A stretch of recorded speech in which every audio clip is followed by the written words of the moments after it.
We're in the camps together. She lives through all that just to be shot in her living room by a burglar.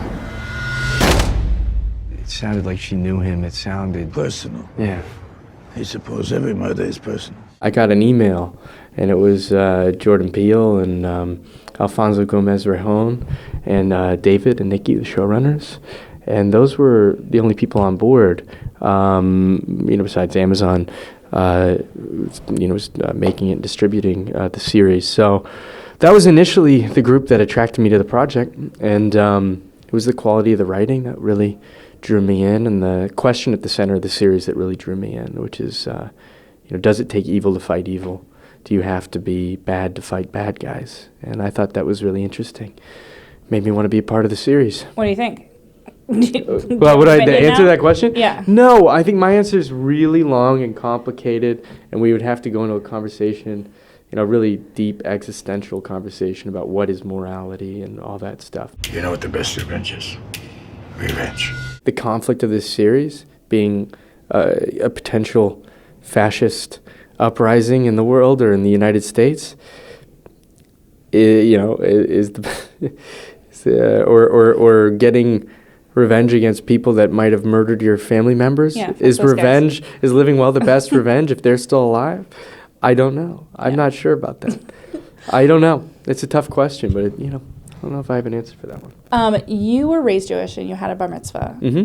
Did that lend any significance to the role? Mm-hmm. Like, did it give it more resonance for you? It's not that it gave the role more resonance to me. It's that I culturally connected with my character more.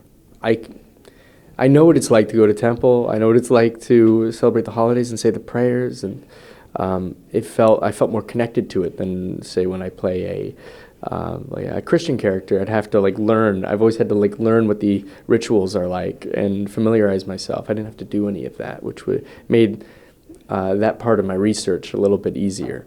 But I don't connect to my character at all in terms of his plight and his personality and who he is.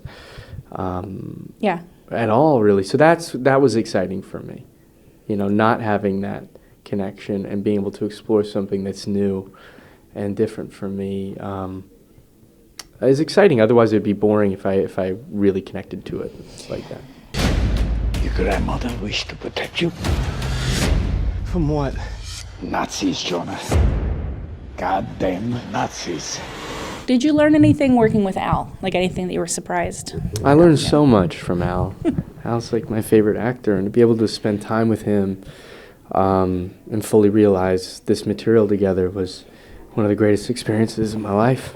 But learning from him, it was interesting to kind of demystify the icon, to meet him and realize that he's just as human as you or I, and has the same, values,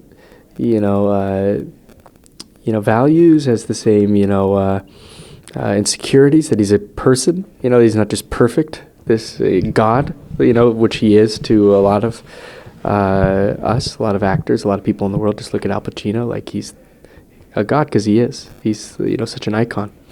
But he's really just a lovely, hardworking, generous individual. And there's so many amazing stories, little things, I'm sure I could tell this one. Here's a small little tidbit. Attica, when he screams Attica, Attica in Dog Day. That was an improvised line, or it was actually a line that was given to him by the first AD, who said, "Why don't you go out there and scream Attica instead on this take?" And it became this iconic moment in a movie.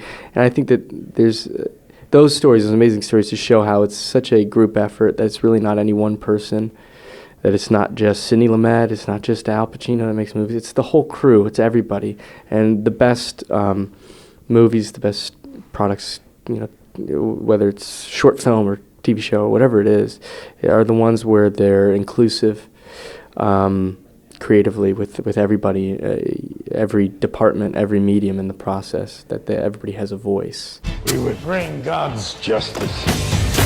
What do you say? I want in. Do you have, this is a two-parter. Okay. Do you have a movie you've watched more than any other movie? Like one that you've you'll always watch it when it's on, or There's you've so seen. many Yeah. that. So many. And then what's your like perfect movie going experience? Great questions. The first one that comes to mind is The Shining. I put that one on casually all the time. There was a period where I was watching it every weekend just because I love it so much and I enjoy the experience. I've seen that so many times I can't even count them. Most I've seen a movie in theaters was actually Inglourious Bastards. Saw that movie like 9 times in theaters when that came out, which is absurd. My favorite way to see a movie is in a movie theater. I'd say it's more about the projection, the size of the screen, than it is about the size of the screen and the way it's projected and the sound quality than it is about the seats or anything like that. But I don't love those theaters that have like meals served to you, like these like new high high-priced, experiences, where you can go and have a full, 3-course meal while you're watching a movie. It's a little distracting, but still, it's a movie theater and I enjoy it. They're broadcasting something.